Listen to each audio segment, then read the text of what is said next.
સોલંકી આનંદ કુમાર હિંમતભાઈ છે। મારી વાઈફનું નામ ધર્મિષ્ઠા આનંદ કુમાર સોલંકી છે। મારી વાઈફને ફર્સ્ટ ડિલિવરી હતી। 9મા મહિનાના સોનોગ્રાફી કરાવ્યા બાદ તેમાં સોનોગ્રાફીમાં ડિલિવરી ડેટ 19/8/2025 હતી। તો આ ડેટ હોવાથી સાણંદ સિવિલ હોસ્પિટલના ડૉક્ટરના જણાવ્યા મુજબ અમને ત્યાં ચેકઅપ માટે બોલાવવામાં આવ્યા હતા।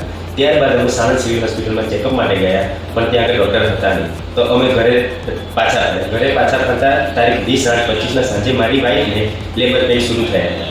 ત્યારબાદ હું મારી વાઈફને હોસ્પિટલ ખાતે લઈ ગયો। ત્યારબાદ નાઇટ શિફ્ટમાં ત્યાં આગળ કોઈ ગાયનેક ડૉક્ટર હતા નહીં। તો ત્યારબાદ તેની જે નર્સ છે, તેનો જે સ્ટાફ છે નાઇટ શિફ્ટનો, તેમને બધી કોશિશો કરી, પણ એ લોકો કંઈ ડિસિઝન આપી શક્યા નહીં। એ આમાં આવી રીતે અમે 2 દિવસનો ટાઈમ લઈ લીધો। 2 દિવસનો ટાઈમ લેતા ત્યાં મારી વાઈફની કન્ડિશન વધારે ખરાબ થઈ, કેસ વધારે કોમ્પ્લિકેટેડ થયો। ત્યારબાદ તે લોકોએ મને ઇન્ફોર્મ કર્યું 22/8/2025 સવારે 9 વાગે કે તમે તમારી વાઈફને આગળ લઈ જાઓ।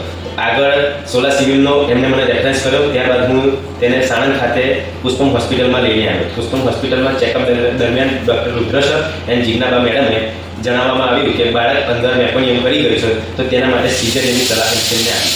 સિઝેરિયન માટે ડૉક્ટર બહારથી આવવાના હોવાથી ડૉક્ટરનો મિનિમમ 1 કલાક જેટલો ટાઈમ લાગે તેમ હતો।